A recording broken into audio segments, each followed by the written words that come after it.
নমস্কার, গুরু কৃপাহি কেবলম। আমি অধ্যাপক ডক্টর সি সুনীল শাস্ত্রী। আজ আমি আপনাদের যেসব জাতক জাতিকাদের রাহু গ্রহ তৃতীয়ভাবে আছে সেই নিয়ে আমি আলোচনা করব। তৃতীয়ভাবে রাহু গ্রহ থাকলে জাতক জাতিকাদের কী ফল হয় সেই সম্পর্কে আলোচনা করছি। তৃতীয় ভাব মানে সহজ ভাব। তৃতীয় ভাব মানে সহজ ভাব, এটা মাথায় রাখবেন।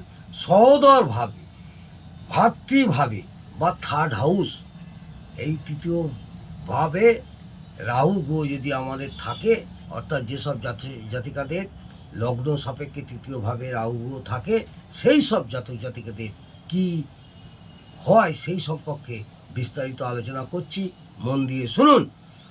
তৃতীয়ভাবে অবস্থিত রাহু বলবান হলে জাতক বা জাতিকা প্রচুর ব্যক্তিত্বপূর্ণ হয়, এটা মাথায় রাখবেন। প্রচুর ব্যক্তিত্বপূর্ণ হয় এইসব জাতক জাতিকারা। এদের অসম্ভব রকমের এগিয়ে যাওয়ার মানসিকতা থাকে, অসম্ভবভাবে এগিয়ে যাওয়ার মানসিকতা থাকে। কোনো অবস্থাতেই এরা বশ্যতা স্বীকার করে না বা আপোষও করতে পারে না, মাথা নত করতে জানে না, হেরে যাওয়া পছন্দ করে না। এরা সবসময় নিজেকে সবসময় এগিয়ে যায় এবং এরা পরাক্রমশালী হয়। এইসব জাতক জাতিকারা পরাক্রমশালী হয়, বিত্তশালী হয়, সব সময় নিজেকে টপ সিট বা উচ্চ স্থানে দেখতে চায়, এটা মাথায় রাখবেন। এবং বেশিরভাগ ক্ষেত্রে এরা তাতে সক্ষমও হয়, কারণ তৃতীয় ভাব থেকে বল বিচার করা হয়। তৃতীয় ভাব থেকে আমরা বল বিচার করি। এই তৃতীয়ভাবে যেহেতু আমরা বল বিচার করি, যোগাযোগও বিচার করা হয়, পরাক্রম ক্ষমতা বিচার করা হয়। ও রাহু ক্ষমতার কারক গ্রহ, এটা মাথায় রাখতে হবে। রাহু হচ্ছে ক্ষমতার কারক গ্রহ, পরাক্রমতার কারক গ্রহ, সাহসের কারক গ্রহ, এটা মাথায় রাখবেন। জন্মকুণ্ডলিতে অন্যান্য গ্রহ যদি তুলনামূলকভাবে দুর্বল থাকে, তাহলেও তৃতীয় অবস্থিত বলশালী রাহু সর্বকাজে জয়ী হয়। এইসব জাতক জাতিকারা তৃতীয়ভাবে বলশালী রাহু সর্বকাজে জয়ী হয়, এটা সবসময় মাথায় রাখবেন। এদের গতিবিধি সবসময় সামনের দিকে এগিয়ে নিয়ে যায়। এরা খুব ক্ষমতাশালী হয়, অর্থাৎ প্রতিপত্তি অনেক বেশি থাকে। এইসব জাতক জাতিকাদের প্রতিপত্তি অনেক বেশি থাকে। এরা খুব ভালো উচ্চস্তরের নানাভাবে যোগাযোগও হয়ে থাকে এদের সঙ্গে। এদের বিভিন্ন রকম ভালো ভালো লোকের সঙ্গে যোগাযোগও হয়ে থাকে। এদের ভূ সম্পত্তি, গাড়ি বাড়ি সব হতেও পারে।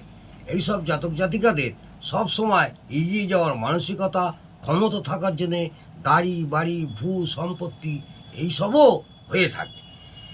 আমি যারা জ্যোতিষ নিয়ে শিখছেন বা জ্যোতিষ চর্চা করছেন, যেসব ছাত্রছাত্রীরা জ্যোতিষ এখন পড়াশোনা করছেন, তাদের উদ্দেশ্যে বলবো, একটা ছোট টিপ দিচ্ছি, যে জন্মকুণ্ডলিতে বিচারের সময় মাথায় রাখবেন, জন্মকুণ্ডলী বিচারের সময় মাথায় রাখবেন সমস্ত গ্রহের থেকে রাহু কেতুর ক্ষমতা অনেক বেশি।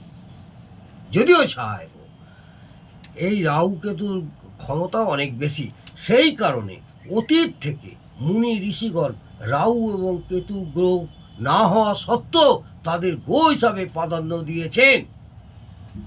মুনি ঋষিরা আগে থেকেই, অতীত থেকে মুনি ঋষিরা রাহু এবং কেতুকে গ্রহ না হওয়া সত্ত্বেও তাদের গ্রহ হিসাবে প্রাধান্য দিয়েছেন। কারণ রাহু ও কেতু গ্রহ না হওয়া সত্ত্বেও জন্মকুণ্ডলিতে গ্রহ তুল্য কাজ করতে পারে, অথবা ভয়ঙ্কর ঘটনা ঘটাতে পারে। এই রাহু গ্রহ জন্মকুণ্ডলিতে বড় রকমের পরিবর্তন আনতেও পারে। এই গ্রহ দুটি জন্মকুণ্ডলিতে বড় ধরনের পরিবর্তনও আনতে পারে। এই রাহু যদি বলশালী না হয় বা অশুভ অবস্থায় বা নিচস্থ হয়ে থাকে, তাহলে উপরিউক্ত ফল পাওয়া যাবে না। মনে রাখতে হবে, মীন লগ্নে তৃতীয় ভাব পড়ে বৃষ রাশিতে এবং মেষ লগ্নে তৃতীয় ভাব পড়ে মিথুন রাশিতে, এইটা মাথায় রাখবেন। তাই এই দুটি লগ্নের ক্ষেত্রে তৃতীয়ভাবে রাহু থাকলে এবং সেখানে অন্য কোনো অশুভ গ্রহের সাথে বা অশুভ ভাবপতির সাথে সম্পর্ক স্থাপন না করলে এই রাহু খুবই শুভ ফল দেয়, এটা মনে রাখবেন। মঙ্গলও যদি জন্মকুণ্ডলিতে অশুভ অবস্থায় থাকে, মঙ্গলও যদি জন্মকুণ্ডলিতে অশুভ অবস্থায় থাকে, তাহলে ছোট ভাই বোনদের সাথে সম্পর্ক ভালো থাকে না এবং কোনো না কোনো কারণে ঝগড়া অশান্তি লেগেই থাকে। কারণ তৃতীয় ভাব থেকে ছোট ভাই বোনেদের বিচার করা হয়, তৃতীয় ভাব থেকে আমরা ছোট ভাই বোনেদের বিচার করে থাকি। রাহু ঝগড়া অশান্তির কারক গ্রহ, মঙ্গল ভাতৃকারক গ্রহ, মঙ্গল ভাতৃকারক গ্রহ। রাহু অশুভ হলে এদের প্রতিবেশীদের সাথে সম্পর্ক ভালো থাকে না, কারণ তৃতীয় ভাব থেকে প্রতিবেশীদের বিচার করা হয়। তৃতীয় ভাব থেকে আমরা প্রতিবেশীদের বিচার করে থাকি। এরা খুব ভ্রমণ পছন্দ করে, কারণ তৃতীয় ভাব হলো ভ্রমণ ও রাহু ভ্রমণের কারক গ্রহ। রাহু হচ্ছে ভ্রমণের কারক গ্রহ, কিন্তু এই ভ্রমণের কোনো উদ্দেশ্য থাকে না।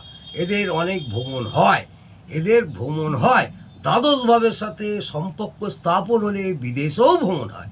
এইসব জাতক জাতিকাদের দ্বাদশ ভাবে যদি কোনো সম্পর্ক স্থাপন করে, দ্বাদশ ভাবের সাথে সম্পর্ক স্থাপন হলে বিদেশেও ভ্রমণ হবে এইসব জাতক জাতিকাদের, এটা মাথায় রাখবেন।